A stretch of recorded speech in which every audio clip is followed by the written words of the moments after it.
నా YouTube channel చూస్తున్న మీ అందరికీ స్వాగతం, సుస్వాగతం. ఓం సూర్యాయ నమః. ప్రియమైన భక్తులారా, ఈరోజు ఆదివారం. ప్రత్యక్ష దైవమైన సూర్య భగవానుడికి అతి ప్రీతికరమైన రోజు. ఈరోజు పఠించే శత్రు నివారణ మంత్రం మీ జీవితంలో ఉన్న శత్రువులందరూ తొలగిపోతారు. అపవాదులు, అడ్డంకులు క్రమంగా తొలగిపోతాయి.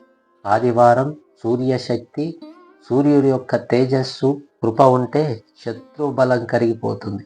అందుకే శాస్త్రాలలో ఆదివారం సూర్య మంత్ర జపానికి అత్యంత శక్తి ఉందని చెప్పబడింది. ఆదివారం బ్రహ్మముహూర్తంలో 3:35 మధ్యన నిద్రలేచి స్నానాది కార్యక్రమాలు ముగించుకున్న తర్వాత సూర్యోదయం సమయంలో తూర్పు దిశగా ముఖాన్ని పెట్టి ఎరుపు లేదా పసుపు వస్త్రాలను ధరించి శాంతమైన మనస్సుతో ఈ మంత్రాన్ని జపించండి. ఈ మంత్ర ప్రభావంతో శత్రుబాధలు తొలగుతాయి, అపవాదులు తగ్గుతాయి, ఆత్మవిశ్వాసం పెరుగుతుంది. మీ ఇంట్లో ఉన్న నెగిటివ్ ఎనర్జీ తొలగిపోయి పాజిటివ్ ఎనర్జీ ప్రవహిస్తుంది. ఉద్యోగ వ్యాపారాలు అడ్డంకులు తొలగి ఆర్థిక స్థితి బాగుపడుతుంది. శ్రీ సూర్యనారాయణ స్వామి మీ జీవితాల్లో శత్రుభయాలను తొలగించి మీకు ధైర్యాన్ని, వెలుగుని, విజయాన్ని ప్రసాదించాలని కోరుకుంటూ ఈ వీడియో నచ్చితే లైక్ చేయండి, షేర్ చేయండి. మరిన్ని శక్తివంతమైన మంత్రాల కొరకు నా ఛానల్ని సబ్స్క్రైబ్ చేసుకోండి. సూర్యనారాయణ స్వామి యొక్క అత్యంత శక్తివంతమైన శత్రు నివారణ మంత్రం. ఓం హ్రాం హ్రీం హ్రౌం సూర్యనారాయణాయ తేజోరూపాయ మహాబలాయ సర్వశత్రుపీడా వినాశాయ రక్ష రక్ష ఓం ఫట్ స్వాహా. ఓం హ్రాం హ్రీం హ్రౌం సూర్యనారాయణాయ తేజోరూపాయ మహాబలాయ సర్వశత్రుపీడా వినాశాయ రక్ష రక్ష ఓం ఫట్ స్వాహా. ఓం హ్రాం హ్రీం హ్రౌం సూర్యనారాయణాయ తేజోరూపాయ మహాబలాయ సర్వశత్రుపీడా వినాశాయ రక్ష రక్ష ఓం ఫట్ స్వాహా. ఓం హ్రాం హ్రీం హ్రౌం సూర్యనారాయణాయ తేజోరూపాయ మహాబలాయ సర్వశత్రుపీడా వినాశాయ రక్ష రక్ష ఓం ఫట్ స్వాహా. ఓం హ్రాం హ్రీం హ్రౌం సూర్యనారాయణాయ తేజోరూపాయ మహాబలాయ సర్వశత్రుపీడా వినాశాయ రక్ష రక్ష ఓం ఫట్ స్వాహా. ఓం హ్రాం హ్రీం హ్రౌం సూర్యనారాయణాయ తేజోరూపాయ మహాబలాయ సర్వశత్రుపీడా వినాశాయ రక్ష రక్ష ఓం ఫట్ స్వాహా. ఓం హ్రాం హ్రీం హ్రౌం సూర్యనారాయణాయ తేజోరూపాయ మహాబలాయ సర్వశత్రుపీడా వినాశాయ రక్ష రక్ష ఓం ఫట్ స్వాహా. ఓం హ్రాం హ్రీం హ్రౌం సూర్యనారాయణాయ తేజోరూపాయ మహాబలాయ సర్వశత్రుపీడా వినాశాయ రక్ష రక్ష ఓం ఫట్ స్వాహా. ఓం హ్రాం హ్రీం హ్రౌం సూర్యనారాయణాయ తేజోరూపాయ మహాబలాయ సర్వశత్రుపీడా వినాశాయ రక్ష రక్ష ఓం ఫట్ స్వాహా.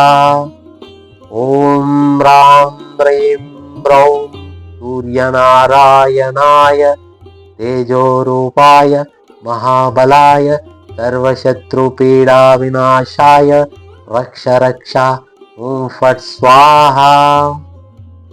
ఓం హ్రాం హ్రీం హ్రౌం సూర్యనారాయణాయ తేజోరూపాయ మహాబలాయ సర్వశత్రుపీడా వినాశాయ రక్ష రక్ష ఓం ఫట్ స్వాహా.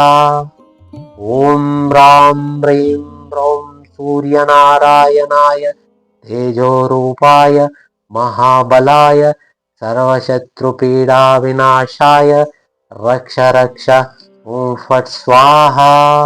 ఓం హ్రాం హ్రీం హ్రౌం సూర్యనారాయణాయ तेजोरूपाय महाबलाय सर्वशत्रुपीडाविनाशाय रक्ष रक्ष ॐ फट् स्वाहा।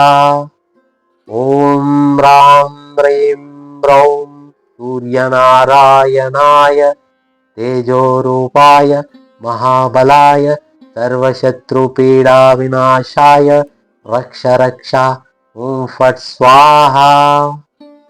ॐ ह्रां ह्रीं ह्रौं सूर्यनारायणाय तेजोरूपाय महाबलाय सर्वशत्रुपीडाविनाशाय रक्ष रक्ष ॐ फट् स्वाहा।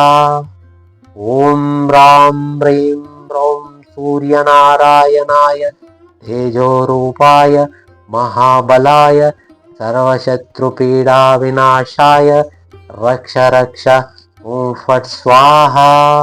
ॐ ह्रां ह्रीं ह्रौं सूर्यनारायणाय तेजोरूपाय महाबलाय सर्वशत्रुपीडाविनाशाय रक्ष रक्ष ॐ फट् स्वाहा। ॐ ह्रां ह्रीं ह्रौं सूर्यनारायणाय तेजोरूपाय महाबलाय सर्वशत्रुपीडाविनाशाय रक्ष रक्ष ॐ फट् स्वाहा।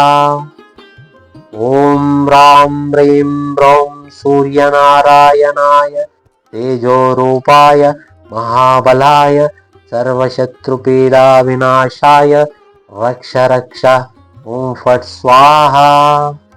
ॐ ह्रां ह्रीं ह्रौं सूर्यनारायणाय तेजोरूपाय महाबलाय सर्वशत्रुपीडाविनाशाय रक्ष रक्ष ॐ फट् स्वाहा।